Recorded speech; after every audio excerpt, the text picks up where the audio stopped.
Jadi benar Pak, bahwa jangan takut, jangan khawatir bahwa eh, dengan adanya kita melakukan inovasi terobosan nanti rezeki kita akan tertutup. Tidak Pak, tidak usah khawatir, tidak usah ragu, tidak usah takut bahwa rezeki itu sudah tertakar, tidak akan tertukar Pak. Allah sudah mengaturnya. Jadi lakukan saja pekerjaan dengan sebaik-baiknya. Bagaimana kita mencoba untuk meningkatkan kesejahteraan masyarakat, membawa kemajuan bagi Kabupaten Ogan Komering Ulu. Selebihnya nanti biar Allah yang mengaturnya Pak.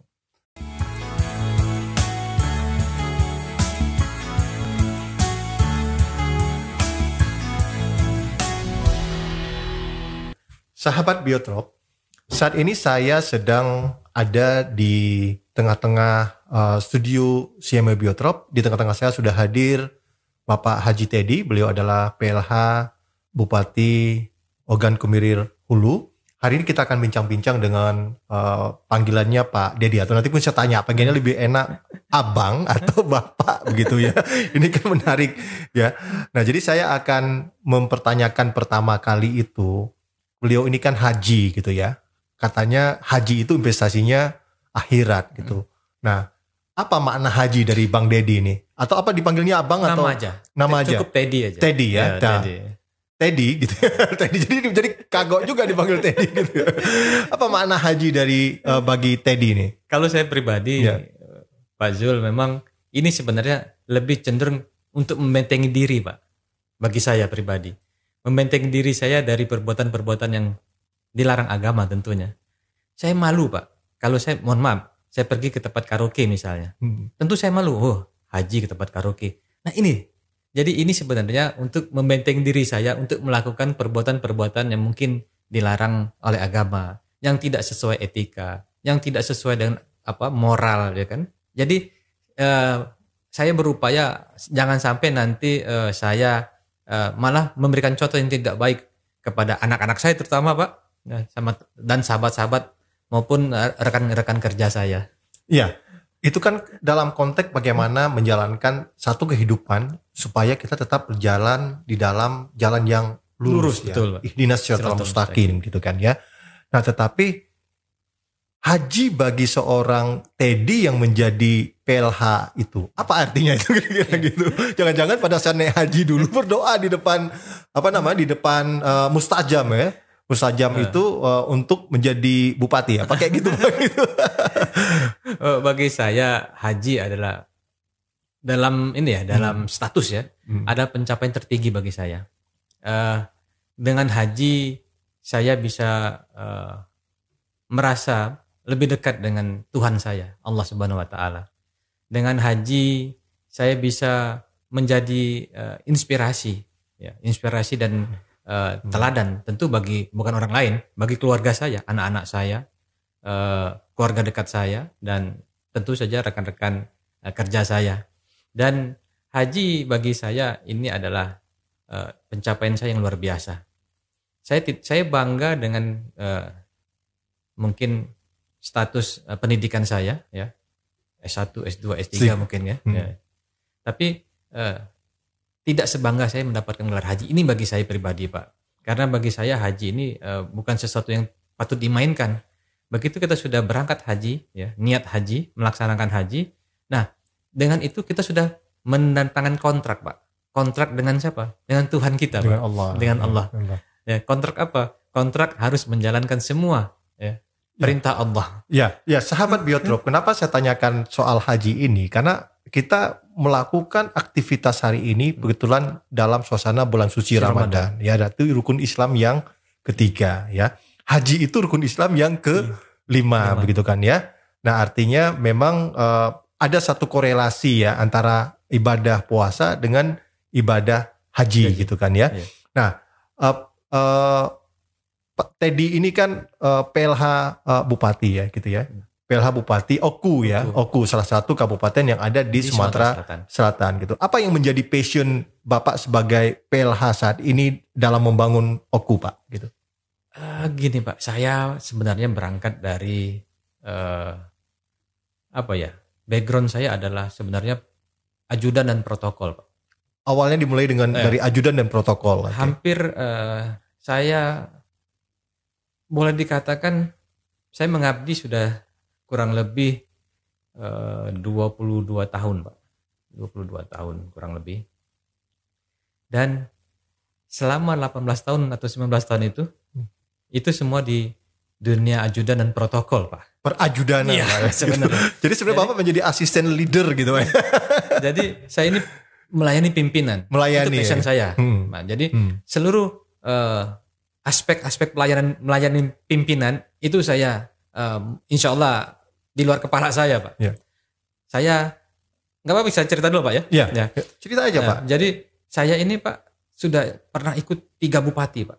3 bupati. 3 bupati. Yang pertama itu namanya almarhum Pak Nazom Nurhawi. Beliau adalah mantan tentara waktu itu, pangkatnya kolonel. Terus saya juga pernah jadi ajudan Pak Amiruddin Inud, itu passion orang pertanian. Beliau pernah saya ikut beliau. Dan yang terakhir saya pernah ikut Pak Alex Nurdin, yang Gubernur Sumsel kemarin. Nah, jadi memang saya sebenarnya selalu berada di zona nyaman, Pak, dalam hal bekerja. Iya. Dalam hal pekerjaan saya ini sebagai ASN ini, saya tidak pernah keluar dari zona nyaman ini. Saya selalu ikut pimpinan, dan memang suka dukanya banyak, Pak. Sukanya tentu apa yang dilakukan oleh pimpinan, apa yang dimakan pimpinan, apa yang dikerjakan pimpinan, atau yang pimpinan mendapatkan apa, kita tentu juga mendapatkan itu yang fasilitas yang sama. Tapi ada kekurangannya, Pak. Ada kekurangannya. Saya ikut lama menjadi ajudan protokol itu. Satu, hubungan emosional silaturahmi saya dengan keluarga, dengan teman-teman boleh dikatakan sangat minim, Pak. Iya. Ya. Karena kesibukan 24 jam ya, 24 jam harus ada pimpinan, begitu. kan, Ya, karena betul. ajudan, kan. Iya. Terus yang kedua, ada kemampuan dalam bekerja itu yang seharusnya dimiliki oleh seorang ASN, yaitu masalah penganggaran, ya, administrasi lah, penganggaran, perencanaan, ya. Itu, dan juga wawasan, kan, gitu kan? Iya, saya boleh katakan tidak mendapatkan itu, Pak. Wawasan tidak didapatkan. Bukan, maksudnya kemampuan untuk administrasi, Pak, ya. Iya. Yang tadi soal penganggaran keuangan, soal perencanaan, itu tidak ada, Pak, karena ajudan tidak mempelajari itu. Ya, tapi harus ada. Cuma ada, Pak. Ajudan punya kemampuan networking yang luar biasa, Pak. Ya, jaringan. Dia punya itu. Nah, jadi itu letak kekurangan dan kelebihannya. Nah, passion saya memang di sana, Pak, melayani pimpinan.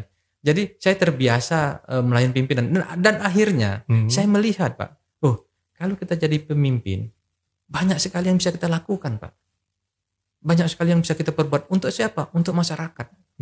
Nah, bagaimana akhirnya saya berpikir, kehadiran saya di sini, walaupun cuma tidak tahu saya berapa lama, tapi mudah-mudahan membawa kebaikan dan kebermanfaatan bagi masyarakat Kabupaten Oku. Ya, jadi sebenarnya tadi diceritakan soal listen learn, ya, gitu kan. Listen learn didapatkan selama jadi ajudan melayani, ya, dan mempelajari bagaimana sebenarnya menjadi seorang pemimpin, gitu ya. Nah, sebenarnya kapan sih Pak Teddy kemudian ingin menjadi seorang real leader itu? Kapan kira-kira muncul dalam diri Pak Teddy, gitu? Begini, saya kebetulan orang tua saya dua-duanya adalah PNS, berangkat dari PNS, ya. Ayah saya mantan sekda, dan ayah mertua saya adalah seorang bupati. Nah, dari 2 orang inilah saya banyak belajar, dan akhirnya agak tertarik dengan dunia, sebenarnya bukan dunia bupati itu boleh dikatakan politik praktis, Pak. Iya. Ya, karena saya lihat di sana banyak sekali hubungan-hubungan yang kadang-kadang di luar dari aturan kepegawaian. Dan disitulah muncul, Pak, ada sisi kepemimpinan saya yang tergelitik melihat 2 orang ini. Nah, dari situ akhirnya saya belajar memahami bagaimana seni memimpin, bagaimana cara melayani masyarakat. Yang kemarin saya harus melayani pimpinan, sekarang saya rubah melayani masyarakat. Bagaimana saya bisa kehadiran saya bisa membawa kebahagiaan bagi mereka. Itu saya pelajari. Tapi begini, Pak, saya setelah ayah mertua yang bupati meninggal, Pak, sebenarnya saya agak cita-cita dulu memang ada cita-cita untuk jadi seorang bupati katakanlah. Tapi setelah ayah meninggal, itu sudah tidak lagi jadi dalam tujuan hidup saya, tidak masuk lagi sebenarnya Pak. Tapi bagaimana sekarang saya mensyukuri amanah yang diberikan oleh Pak Gubernur kepada saya, tugas yang diberikan Pak Gubernur kepada saya, ini akan saya jaga dan saya akan laksanakan dengan sebaik-baiknya. Ya, sahabat Biotrop, bahwa seorang pemimpin itu intinya adalah melayani ya. Jadi melayani siapa? Melayani rakyat yang dipimpinnya. Bukan menjadi pemimpin itu adalah ingin mendapatkan bukan ingin dilayani, atau mendapatkan sesuatu yang lebih begitu ya. Nah, itu yang kita bisa petik apa yang dijalani oleh seorang Teddy atau Pak Teddy yang menjabat PLH saat ini. Nah, sekarang kalau kita lihat bahwa sebagai PLH Bupati Oku pasti ada satu passion soal pertanian dalam artian luas yang ingin dikembangkan untuk rakyat ya. Walaupun kita lihat ini insya Allah sampai dengan 2024 ya Pak ya. Itu kira-kira passion apa yang ingin Bapak wujudkan dalam membangun pertanian untuk melayani rakyat ini? Saya begini Pak Jul, jadi saya dari kecil melihat kehidupan di daerah kami itu kan rata-rata petani atau petani kebun, terutama kebun karet dan sawit. Nah, dari sana saya lihat dari tahun ke tahun, tidak ada perubahan Pak. Yang tadi saya sebutkan konsep mereka hanya untuk memenuhi pangan saja Pak. Belum pada fungsi-fungsi pertanian yang lain. Terus juga saya juga melihat sekarang agak miris Pak, terutama di kabupaten kami. Anak-anak muda sekarang memandang rendah soal pertanian Pak. Bagi mereka pertanian itu adalah sesuatu yang kotor, jadul, ya, jorok gitu kan. Padahal sekarang kan kita sudah berubah Pak. Bagaimana kebutuhan pangan itu sekarang lebih mendominasi sebenarnya daripada kebutuhan yang lainnya. Nah, berangkat dari situ ditambah lagi ternyata banyak potensi-potensi yang ada di Kabupaten Oku yang belum tergali secara maksimal. Kami punya perkebunan tadi sawit dan karet yang luar biasa. Kami punya kopi yang kualitasnya Pak ternyata tidak kalah dengan yang ada di Tanah Toraja maupun yang ada di ada satu komoditi yang menarik Pak, kapulaga. Kapulaga gitu, juga. Kapulaga kira-kira ya. Itu kira-kira apa yang bisa diperbuat untuk kapulaga ini? Nah, jadi sekarang kami hanya sebatas menanam dan menjual Pak. Nah, makanya tadi kami sampaikan kepada teman-teman CME Biotrop, apa yang bisa kami olah dari kapulaga? Ternyata banyak Pak. Banyak ya. Tadi dengan Pak Suprianto tadi banyak sekali yang bisa kita perbuat. Nah, ini sudah kami catat Pak. Mudah-mudahan nanti kami akan terus berkoordinasi dengan Pak Suprianto. Sayang Pak. Dan kapulaga ini ternyata sangat mudah Pak. Bisa kami tanam di sela-sela tanaman karet Pak. Jadi tidak mengganggu aktivitas para pekebun karet tadi. Jadi malah menambah penghasilan bagi mereka. Cuman agroforestry atau betul itu ya. Nah, cuman memang belum tersampaikan secara maksimal kepada mereka. Ini mau dibuat apa ini kan? Nah, tadi cerita soal pertanian dalam artian luas ya. Seberapa yakin dari Pak Teddy itu bisa menjadi tulang punggung bagi Kabupaten Oku gitu? Apa sih strategi dan tip-tipnya gitu? Kan Bapak kan dari dunia pendidikan Pak, kalau saya lihat backgroundnya ya, dunia pendidikan. Nah, seberapa yakin itu dan strategi dan tipnya apa yang bisa disampaikan? Saya yakin Pak. Karena begini, kami juga sedang dalam rangka sebenarnya menunjang dan mendukung program Pak Gubernur, Gerakan Sumsel Mandiri Pangan. Bagaimana merubah mindset masyarakat kita yang dari pembeli jadi penghasil Pak. Dan kami yakin sekali dengan kesuburan tanah, luas lahan yang ada di Oku itu, ini akan menjadi komoditi yang sangat diunggulkan nantinya ke depan. Dan karena mau tidak mau, suka tidak suka Pak, kita punya sumber daya alam. Namun seberapa lama sih Pak? Ya kan? Mereka bertahan sumber daya alam ini, minyak, gas. Ya, itu yang unrenewable resources. Betul Pak. Nah, jadi tapi yang di renewable resources inilah yang akan digenjot. Makanya ini yang jadi pemikiran kami. Loh, kenapa tidak? Kita punya potensi. Kita punya potensinya sumber daya alam kita ada. Terus lahan pertanian kita juga cukup, masih luas Pak kami. Dan saking luasnya, kalau teman-teman dulu ada kami pernah buat anekdot, kalau di Jawa orang rebutan tanah 1-2 kali meter untuk dimakamkan.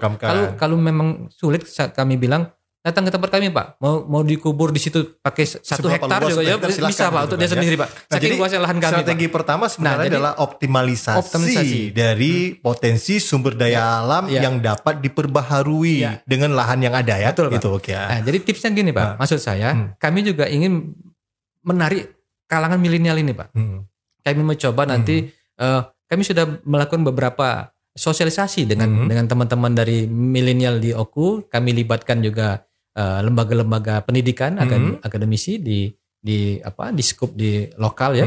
Dan mencoba merubah tadi Pak, merubah mindset mereka. Mudah-mudahan mereka jadi tertarik sehingga pertanian, perikanan, perkebunan itu menjadi barang yang lumrah bagi mereka. Jadi ada strategi kedua yang menarik nih. Saya coba simpulkan. Yang kedua adalah melakukan substitusi dari petani yang sudah tua dengan petani milenial ya.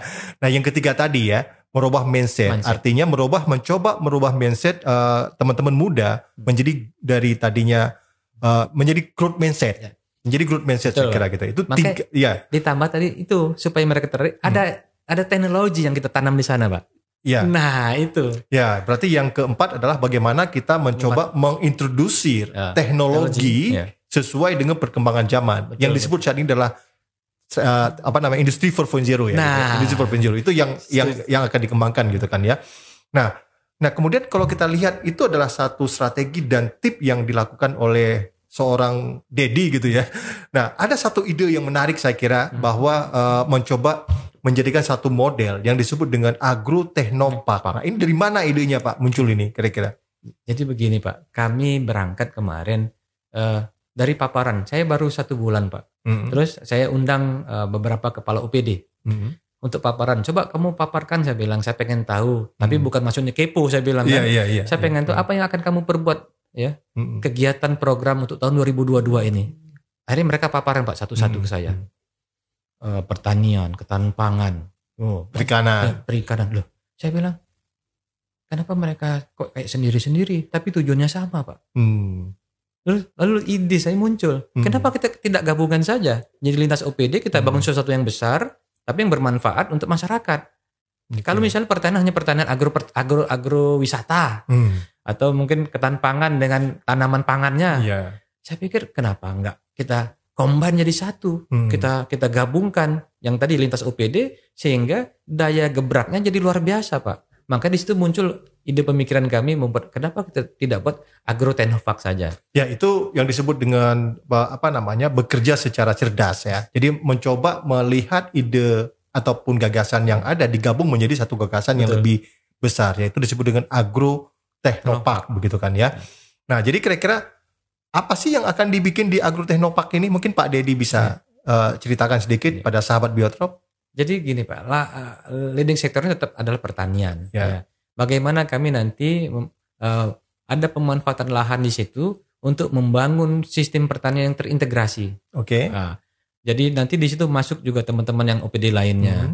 Dan kami Pak nanti di sana berupaya bagaimana nantinya agrotechnopark ini bukan hanya bermanfaat bagi kami saja, tapi untuk semua masyarakat. Nanti kita akan bangun termasuk kalangan pendidikan. Semua Pak. Jadi di situ nanti ada eduturismnya juga dan lain-lain. Yang tujuannya tentu saja untuk peningkatan kesejahteraan masyarakat. Nah, apa yang akan kami lakukan di sana? Banyak Pak. Kami akan ada tanaman-tanaman mungkin yang mungkin sudah akan punah di sana. Jadi pohon langka. Pohon langka. Terus juga nanti ada pemanfaatan teknologi tepat guna Pak. Kita berupaya nanti di sana Pak. Tidak ada lagi menggunakan, mohon maaf ya, kami upayakan ini. Mudah-mudahan bisa kami lakukan. Kami semaksimal mungkin akan menggunakan teknologi tepat guna Pak. Kami tidak menggunakan teknologi mesin Pak. Dan mudah-mudahan juga ini tadi kami menggunakan kearifan lokal di situ. Dan nantinya ini juga akan menjadi proyek percontohan, bukan hanya untuk di OKU saja ya, bahkan bisa direplikasi ya, di Sumsel gitu ya. Nah, itu. Nah, jadi yang terdepan ya. Jadi itu salah satu falsafah hidup Pak Dedi jangan-jangan. Jadi yang terdepan begitu kan ya. Nah, jadi yang menentukan adalah sebenarnya dalam mengelola sebuah pemerintahan itu adalah tata kelola atau disebut dengan saat ini adalah good governance gitu, good governance. Nah, apa yang ingin dilakukan dalam konteks good governance ini? Pak Deddy kira-kira ini? Karena pasti Agro-Teknopark tidak akan jalan kalau good governance tidak akan berjalan ya, Iya. gitu, secara umum gitu. Ya betul Pak. Saya pengen betul. Saya datang ke sana. Saya ingin semua pekerjaan-pekerjaan yang akan kami lakukan itu ada transparansi di sana, ada akuntabel di sana. Ya. Ini dalam rangka kami ingin menunjukkan kepada masyarakat bahwa kami ingin memperbaiki tata kelola pemerintahan yang ada di Oku, tata kelola pemerintahan, pembangunan dan pelayanan publik yang ada di Oku. Dan ini juga kami untuk kenapa kami kayak nafsu benar ya, padahal kami Nafsu baik tapi ini ya. Nafsu baik. Ya itu tadi Pak, saya ingin mengajak merubah mindset teman-teman bahwa yuk kita bekerja sekarang ini bagaimana caranya, mungkin walaupun tidak ada dana, tidak ada anggaran, tapi bisa kita laksanakan Pak. Contoh, tadi yang pernah saya bilang sama Pak Jul, orang kita bisa manfaatkan kok perusahaan-perusahaan BUMN yang ada di Oku banyak Pak, ada PT Semen, ada Pertamina, ada perusahaan geotermal, panas bumi, dan mereka semua ternyata open Pak. Mereka mau untuk membantu kita dengan menggunakan dana CSR, dan memang itu satu kewajiban bagi mereka untuk membantu kami, karena yang mereka lakukan adalah mengeksploitasi kekayaan kami. Sudah sangat wajar kalau memang mereka juga mengembalikannya ke kami dalam bentuk ya pembangunan yang bisa dirasakan manfaatnya oleh masyarakat. Ya. Ini penting nih sahabat Biotrop, bahwa Pak Deddy menerapkan good governance, di samping good governance tetapi adalah strategi kolaborasi ya. Strategi kolaborasi. Jadi beliau kelihatannya tidak ingin berjalan sendiri Pak ya. Ada yang mengatakan kalau berjalan sendiri itu memang sangat cepat ya gitu, bisa meraih sesuatu dengan cepat, tapi tidak lama ya. Tapi kalau berjalan bersama itu mungkin akan bisa berjalan lebih lama, begitu Pak Deddy mungkin begitu ya. Itu yang tadi saya bilang, daya gebraknya jadi luar biasa Pak. Ya, gitu ya. Kolaborasi segala macam ya. Baik, sahabat Biotrop, saya kira kita ingin tanya apa sih yang menjadi cita-cita Pak Deddy ya mungkin ya. Baik itu sampai dengan tahun 2024 atau pasca tahun 2024 nih. Ini kan ada kesempatan juga kan sebenarnya kan untuk lebih menjadi real leader gitu. Ya. Nggak banyak Pak. Cita-cita saya hanya satu. Bagaimana tadi kehadiran saya sebagai PLH Bupati Oku ini bisa membawa kebermanfaatan dan kebaikan bagi masyarakat Oku. Itu aja Pak, satu. Tidak ada yang lain-lain.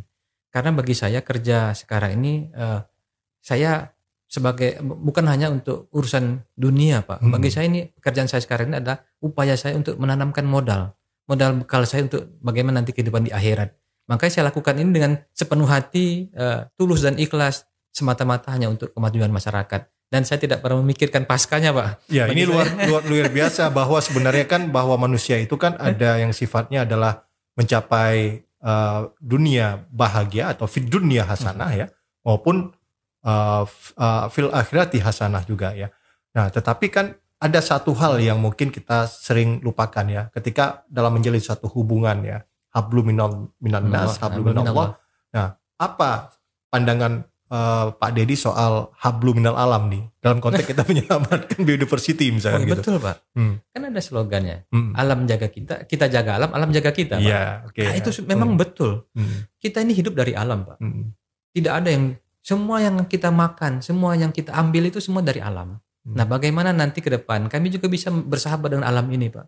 Kami di sana walaupun mungkin dalam skala kecil, kami sudah ada namanya kemarin ada suatu bukit yang mungkin agak gundul lah Pak ya, karena terjadi beberapa musim hujan kemarin agak. Terus anak-anak muda sana kemarin coba mereboisasi itu sehingga dijadikan tahura Pak, taman hutan rakyat. Nah ini upaya-upaya kecil tapi ini terus kami sosialisasikan, kami ajak mereka Pak, ayo kita bagaimana caranya ini bisa alam kita jadi lebih baik, lebih bersih, dan kami punya visi Pak. Kami pengen menciptakan Oku hijau Pak, Oku hijau. Apa yang kami lakukan dalam skala kecil di sekolah-sekolah kami sudah upayakan Pak, penggunaan bahan plastik seminimal mungkin Pak. Dan kami kemarin Kementerian SDM ada mereka punya program merubah kendaraan roda 2 dari penggunaan BBM jadi listrik Pak. Ya, jadi dari bahan bakar fosil Iya. menjadi Jadi, bahan bakar listrik. Ya, lebih ramah lingkungan. Ramah ya. lingkungan. Dan low emisi karbon. Sangat Pak. Ini luar biasa. Tujuan adalah zero emisi Zero terjadi emisi di ya. Nah gitu. kami Pak kemarin sudah ketemu dengan teman-teman di Kementerian SDM dan mereka akan membantu itu insya Allah Pak. Dan untuk tahap awal ini kami akan cobakan untuk kendaraan dinas yang ada di Pemkab Oku. Ya baik, Pak Dedi, ini sudah panjang lebar kita bicara bahwa tadi dalam konteks cinta kepada alam atau save biodiversity, misalkan banyak misi yang ingin dilakukan begitu Pak ya. Dan ini tentunya akan memberikan satu harapan baru bagi masyarakat ataupun rakyat yang ada di Oku gitu ya. Barangkali ada yang ingin disampaikan pesan-pesan buat masyarakat Oku gitu Pak. Ya. Jadi kami kebetulan sekarang menjabat PLH Bupati Oku. Dengan ini kami mengajak masyarakat Oku, ayo sama-sama kita bagaimana sekarang bisa mengupayakan bahwa kita hidup sekarang karena lingkungan kita bersih, karena lingkungan kita bagus ya. Dan ayo kita sayangi lingkungan sebagaimana kita menyayangi diri kita sendiri. Yang bagi yang teman-teman atau keluargaku yang hidup di di daerah bantaran sungai, tolonglah jangan melakukan kegiatan-kegiatan yang bisa merusak das ya. Terus yang bagi teman-teman yang membuka perkebunan, pertanian, silakan lakukan dengan sebaik-baiknya. Jangan juga nanti kita melakukan pembukaan lahan itu dengan membakar hutan. Itu tolong dihindari itu. Jadi mari kita lebih bersahabat dengan alam dan lebih menghargai alam serta menjadikan alam itu sebagai keluarga kita, bagian dari keluarga kita. Bagaimana dengan pesan Bapak untuk teman-teman birokrat yang saat ini mengelola OPD gitu Pak? Saya sudah berapa kali bertemu dengan mereka Pak. Saya sudah sampaikan bahwa yuk kita rubah mindset kita yang sekarang, yang dulu mungkin kita bekerja rutinitas saja, linier, minim inovasi, minim terobosan. Yuk sekarang kita coba rubah itu. Kadang-kadang kalau kita berpikir bahwa setiap program kegiatan itu harus ada uangnya, tidak juga Pak. Asal kita punya kemampuan untuk berinovasi tadi. Dan ini bisa kita capai kalau kita mau bergerak keluar Pak. Kalau kita hanya diam di tempat saja tidak mungkin. Makanya saya dorong teman-teman di OPD itu, ayo keluarlah. Main ke kementerian. Di sana banyak program kegiatan yang bisa kita bawa ke itu tanpa biaya dari APBD. Terus juga kita bisa ketemu dengan teman-teman dari BUMN Pak. Yang ternyata CSR-nya banyak sekali bisa kita manfaatkan. Nah teman-teman OPD harus mau itu. Kalau orang tua saya bilang begini Pak. Kalau ada uangnya, anak kecil pun bisa belanja Pak. Ya kan? Nah sekarang bagaimana caranya? Nggak ada uang tapi bisa belanja. Nah ini yang akan kami dorong. Kami rubah mindset para OPD kami. Mudah-mudahan mereka bisa bekerja lebih baik, terutama dalam memberikan pelayanan kepada masyarakat. Ya, baik sahabat Biotrop, ada banyak inspirasi yang bisa kita dapatkan dari seorang Pak Dedi yang haji juga gitu ya. Yang saat ini dipercaya sebagai PLH Bupati Kabupaten Oku ya. Nah, tentunya yang paling penting adalah saya menangkap bagaimana bekerja dengan hati ya. Artinya kalau bekerja dengan hati adalah bekerja dengan ikhlas. Ini yang paling penting. Ikhlas gitu, tulus, ya. Pak. Ikhlas tulus ya. Yang kedua adalah sebagai seorang anak muda yang masih punya masa depan yang jauh ke depan dan cerah begitu, bahwa bagaimana membangunnya adalah membangun growth mindset. Itu penting saya kira. Membangun growth mindset ya. Nah, kemudian yang ketiga adalah bagaimana merubah mindset ya, bahwa sebenarnya kalau kita bekerja dengan baik, rezeki itu selalu akan terbuka lebar dari arah manapun yang akan diberikan oleh Allah. Mungkin itu 3 pesan penting yang saya kira disampaikan oleh Pak Dedi gitu. Mungkin sebelum kita tutup saya ingin Pak Dedi bisa menyampaikan closing statement pada sahabat Biotrop dan juga mungkin masyarakat yang ada di Oku. Jadi benar Pak, bahwa jangan takut, jangan khawatir bahwa dengan adanya kita melakukan inovasi terobosan nanti rezeki kita akan tertutup. Tidak Pak, tidak usah khawatir, tidak usah ragu, tidak usah takut bahwa rezeki itu sudah tertakar, tidak akan tertukar Pak. Allah sudah mengaturnya. Jadi lakukan saja pekerjaan dengan sebaik-baiknya. Bagaimana kita mencoba untuk meningkatkan kesejahteraan masyarakat, membawa kemajuan bagi Kabupaten Ogan Komering Ulu. Selebihnya nanti biar Allah yang mengaturnya Pak. Ya, tidak hanya rezeki yang tidak akan tertukar, istri pun tidak akan tertukar gitu kan gitu. Untuk itu sahabat Biotrop, kita akan ketemu lagi di kesempatan yang lain. Tentunya ini adalah satu program yang dibuat oleh CMA Biotrop. Mudah-mudahan kita doakan Pak Dedi karirnya terus Amin. berjalan meningkat begitu kan ya, dan selalu dilindungi oleh Allah ya, dan berkomitmen untuk senantiasa istiqomah dalam memimpin masyarakat Oku. Demikian sahabat Biotrop. Bila taufiq wal hidayah. Assalamualaikum warahmatullahi wabarakatuh. Waalaikumsalam warahmatullahi wabarakatuh.